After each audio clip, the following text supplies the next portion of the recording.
But you founded Black Guns Matter back in 2016, a long time before a lot of this, shit got popular with our surrounding Black Lives Matters. And you've got some thoughts on them too. We'll get to that later. But long before the events that most people now associate with BLM, what was it that motivated you to start BGM in the first place? Because if you read legacy media now, they suggest that these rises in black gun ownership happened in around 2016 because of Trump's election, and people thought that there was slavery was going to come back. Yeah, basically. So tell me why you actually started the goddamn organization, since you're the person that did it. We literally had a stated goal of making black people the largest gun buying demographic in America. There's somewhere at some interviews that I said that in like 2015, 2016. And the reason was because, the shit is racist. To stop a group of people specifically, hey, we don't want the blacks to have guns, right? And then everything else being a subsidiary of that racism incorporated. Okay, wherever it is the worst problem, that's where you got to go to fix it the most. So we would just see that everybody, I go to Detroit because I sell music. I made music before this. I go to Detroit, have a relationship with somebody in Detroit. I would go to LA, sell music, right? Develop a relationship. And I'll come back and be like, yo, where's Steve? Where's Kendrick? And it would be like, yo, he caught a gun case. He didn't shoot anybody. He didn't rob anybody. He just had the gun. Just had one, Right. And I'm like, that's fucking stupid. Yeah. And so we're like, that's one of the things you've addressed, is making sure that people who do want to arm themselves know the rules, right? Like that's a big part of your organization. Right. It's that. And it's also to go, hey, these rules are bullshit. Licenses to carry are bullshit. Yep. The what other fucking constitutional right do we license? Right. That is insane to me. But anyway, right. In order for you to write what you're thinking, you got to pay the government $25. Like that's silly. Yeah. Right. I mean, that's basically a poll tax, right? Which is like, it's the same bullshit, just over and over again in different forms. Right. Now, my ability to translate and getting people in the hood, because to be perfectly honest, organizations wasn't doing what we did. They weren't going there. When we started this, I literally had firearms instructors that I was like, yo, you're going to travel with us. You're going to be our gun guy, right? And I remember this dude like, yo, man, our first class was in Baltimore. And he was like, yo, man, Baltimore is anti-gun. And I'm like, yeah, that's the fucking point. Like, that's why we're doing this. And he was like, nah, man, I got to tap out. And I was like, damn, like, because they were scared to carry a gun in areas where they couldn't. And it's like, fuck you. I carry a gun everywhere. I go to New York with a gun. I don't have a license to carry in New York. I go to Chicago with a gun. I don't have I have a human right to defend my life anywhere I go on this earth. And so we saw that and we were like, man, we got to change that. We got to change that narrative a bit. So we just started going to these classes. I mean, creating these classes. The first one was in Philly before we started traveling. And we thought maybe we get like 50 people, like 300 people came. And it was like, yo, people came from Brooklyn, people came from Jersey, and they just were like, yo, help me. Yeah. And so it just kept snowballing.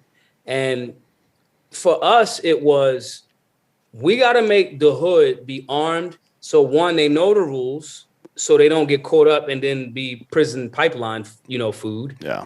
Then we can get them organized so they can stop voting in policies that are making them potential felons for just having a firearm. And the first phase of that was just, let's get people just buying guns and being safe and responsible with it. And we did that. There's been record-breaking numbers for the Black community purchasing and training with firearms since 2018, 2019. Yep. That's when we had raised and given away about $300,000 to do these classes. And so in essence, it's like, yo, with $300,000, a bunch of free classes around the country, and a little bit of elbow grease, we activated an entire nation or community that wasn't being addressed. And because I was doing so much media, it just started to it became sales. And then it's basically Fight Club. That's all I did. I just did Fight Club. And so it just kept spiraling. And then we would be like, yo, they doing classes over there now? Damn, that's crazy. Yeah. You know what I mean? Like in Fight Club, it's like, damn, did you set that one up? Yeah. I don't know who did it. And so it just kept bubbling. I think what happened in, 4 or 5 years, because I haven't traveled as much this year, I think a lot of people are associated, or media is spinning a narrative where it's like, oh, that started because people thought Trump was going to whoop-de-whoop. That's the bullshit corporate narrative, and it's not the mainstream narrative. No, well, the reality is that in 2020 we saw a 60% rise in overall gun purchases in the country. 40% of all guns being purchased were by new first-time gun owners, and the largest demographic was black people, 56%. Yep. Right. And so you can't blame that on Trump in 2016. Like a 3-year buffer is a bit much for a cause and effect kind of situation. You think, right? Right. And so we just kept going, and we would just go to classes. I remember our Compton class, man. Our Atlanta class and our Compton class. Our Compton class had like 500 people. I'm talking about like at the time it was like one of only 3 black-owned gun ranges in the country. And Mr. Evans over at Evans Training and Security in Compton, he opened out his whole range up to us, and it was like 500 people. And we just kept getting media, and the left couldn't argue and still can't argue against the talking point. They don't know how to beat what I'm saying. And so they can't just call you racist either, because that's what if it was me saying it, they would just call me racist. Yep. Right. So it creates a serious dilemma for them. I remember they recruited me to come to the World Economic Forum in Chicago to have this debate. Yeah. It was a few years ago, and they put I knew when they started shifting their approach towards me. They started getting younger and hipper looking black teenagers to argue anti-gun points. And it was the Giffords chick was in the audience right behind me. Yeah. The chick that got shot, Giffords. Yeah, she was a congresswoman from Arizona. Yeah. Yep. And they put me in a panel against like even the guy that was Indian that was supposed to be the moderator. He came to the event with the Giffords people. Like he's supposed to be the neutral whatever.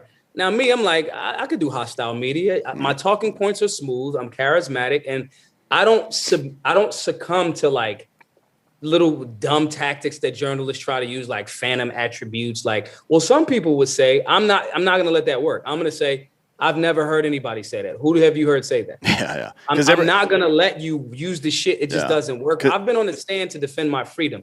You're not going to fucking trip me up. Like every time we do these polls in inner cities to ask, like, James Klug is in New York, Chicago, a couple other places, like talking to older black people, like, hey, you got ID, right? Like you're able to just go to the polls and vote, and they're like, yeah, dude, everybody I fucking know has ID. What are you talking about? Right. You know what I mean? And then when they in the Bay Area, when they did in LA as well, when they did these studies, it's like 80+% of people want the same or more amount of police. They just want better police. They don't want to get rid of the police. They want better fucking police. They want what we want in our communities is leave me the fuck alone until we call you. That's what we want. And when you show up, have some sort of fucking modicum of understanding that we are citizens and not fucking enemy combatants. Yeah, no shit.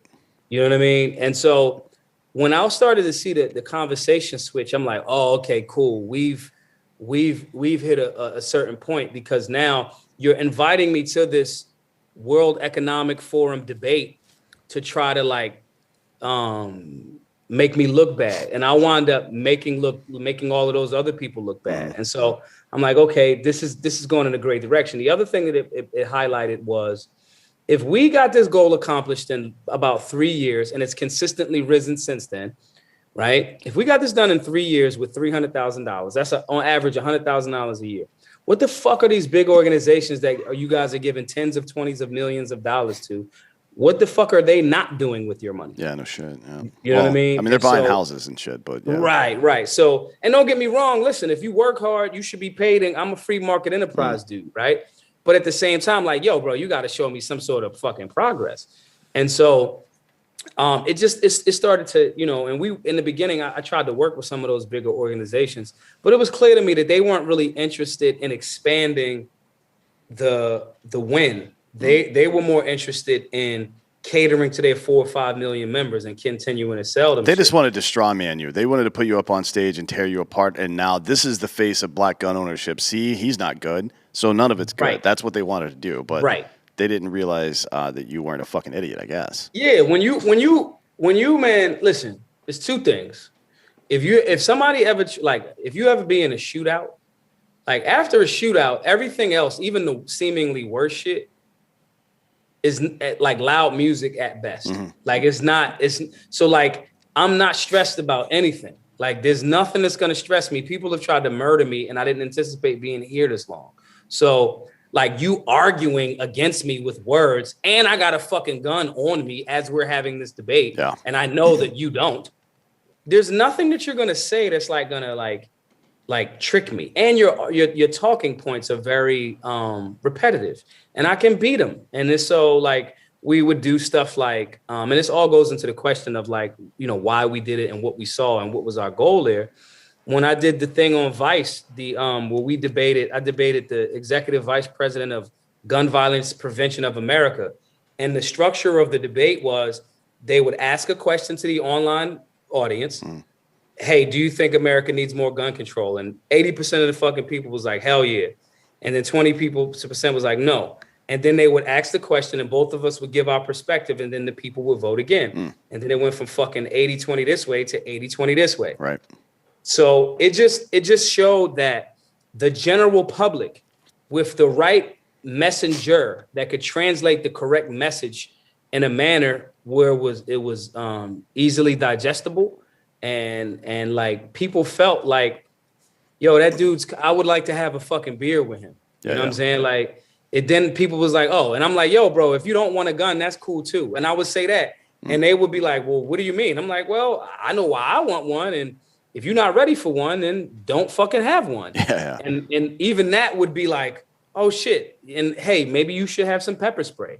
Or here's other things that you can learn. And so, or at least don't walk down the street with your fucking face buried in your phone, like you're just asking to get fucked up if you're doing that. Right. You look like fucking lunch meat. Like, that's just what it is.